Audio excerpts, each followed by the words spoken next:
Mesdames, Mesdemoiselles, Messieurs, bonjour et bienvenue dans l'épisode numéro 53. Dehors, il fait un temps de merde, mais c'est pas grave, parce qu'aujourd'hui, on va être en dessous de l'extension. À l'abri, quoi. L'objectif de l'épisode d'aujourd'hui sera de plaquer le plafond. De le plaquer avec les plaques de placo.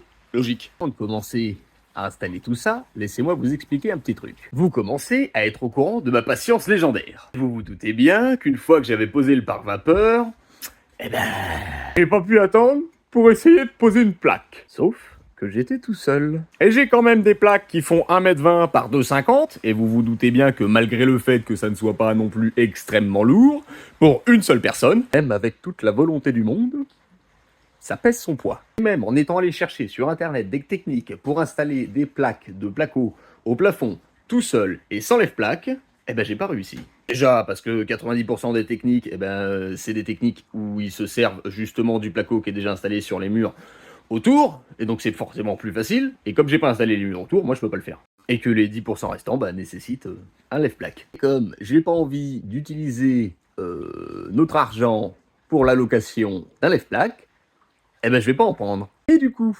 comme j'avais commencé à essayer d'installer une plaque, il faut savoir que j'ai réussi à la soulever à bout de bras au plafond, sans problème, avec difficulté, mais sans problème, sauf que j'avais les deux mains de prise et je pouvais pas attraper la visseuse pour la fixer. Et qu'une fois que j'avais les bras en l'air avec la plaque sur les mains, mine de rien, j'étais un peu bloqué. Donc pour la faire redescendre, je l'ai un petit peu abîmée. Qui m'a amené à la couper. Et comme vous vous doutez bien que je ne suis plus du tout patient, j'ai commencé à installer 3 morceaux au-dessus là, mais ça me plaît pas du tout. En tout cas, ça m'a permis de vérifier que les vis en 25, ça tient. Et ça fonctionne. C'est tout ce que ça m'a permis de vérifier, parce que le reste sert pas à grand chose. Pour remédier à ce problème de plaquage du plafond, j'ai fait appel à des copains. 2 qui lèvent et 1 qui fixe. C'est pas encore fait, mais ça sera certainement beaucoup mieux. C'est pour ça que je ne sais pas si je filmerai l'installation des plaques, tout dépendra d'eux s'ils veulent bien être filmés ou non. Une chose est sûre, c'est que vous verrez le résultat, peut-être pas plaque par plaque, mais en tout cas vous verrez le résultat final et vous aurez le plafond plaqué normalement. De plus, au sol, je suis venu faire des petites marques comme ça. Ça, c'est exactement le carré de mon maître laser. Et c'est tout bonnement, l'emplacement, tac, du futur spot. Comme ça, j'ai pu prédécouper mon pare-vapeur, regarder si ma gaine était bien au bon endroit. Ça, 6 fois, parce que je mettrai 6 spots. Attention, quand je dis que je mettrai 6 spots, ça sera spot de lumière. C'est pas 6 copains que je vais mettre au plafond. Enfin bref, j'aurai juste à venir avec mon niveau laser, le remettre tout simplement dessus, l'activer. Merde, il s'est éteint, c'est vraiment de la merde. Hop, on le pose doucement.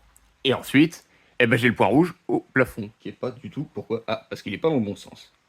Voilà. Comme ça, c'est mieux. Et lui ira directement sur le placo et je sais où est-ce qu'il faudra que je fore. Tout ça pour vous dire que je ne serai pas tout seul du coup pour faire le plafond et que vous n'allez peut-être pas tout voir et que je ne sais pas combien de temps durera cet épisode. Il sera peut-être un peu plus court que d'habitude. D'où le fait que j'essaye de gagner du temps avec ces explications. Voilà, donc le plan d'après, ça sera peut-être directement le plan de la première plaque qui est posée. Ou alors, un accéléré de tout ça, si les gars veulent bien te filmer. Allez, à tout de suite. Minute. Je vous ai dit que les plaques que j'avais déjà posées, ça me plaisait pas. Du coup, il faut bien que je les enlève. Donc je vais enlever ça. Et il va falloir aussi que je vienne avec du pare-vapeur, le fixer sur le pare-vapeur déjà présent pour faire une belle jonction bien hermétique. Je vous montre là, mais bien évidemment, il faut que je le fasse tout le long. Enfin, pas par là et pas par là. Ça sert à rien, faut que ça respire ici. Je fais ça, et après, on passera sur un accéléré ou un plan de la première plaque. Voilà ce qu'on obtient à peu près. La jonction est faite correctement sur le pare-vapeur du haut. J'aurais très bien pu faire ça dès le départ en laissant le pare-vapeur au-dessus redescendre un petit peu, mais j'avais zappé que je devais le faire. Donc je l'ai pas fait, et là je le fais là. Voilà, comme ça tout le long. Et là il m'en manque encore 2-3 morceaux. Comme ça, quand je viendrai fixer les rails pour mettre les murs, je viendrai le relever un petit peu, et puis le rebaisser par-dessus le rail, enfin le montant. Je sais pas si c'est très clair, mais en tout cas, c'est comme ça.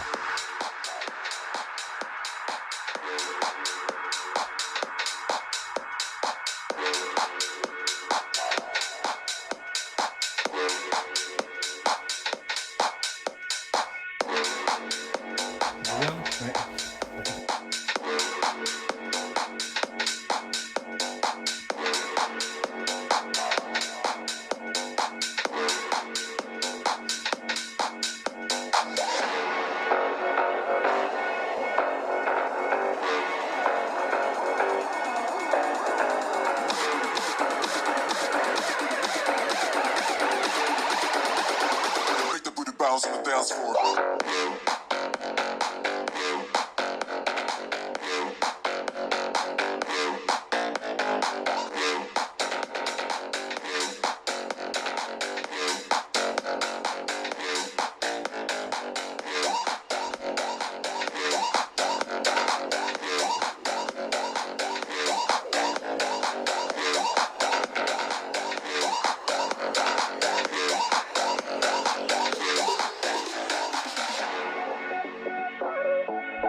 Eh bien, mes aïeux, moi je vous le dis, ça c'est une étape de plus qui fait du bien.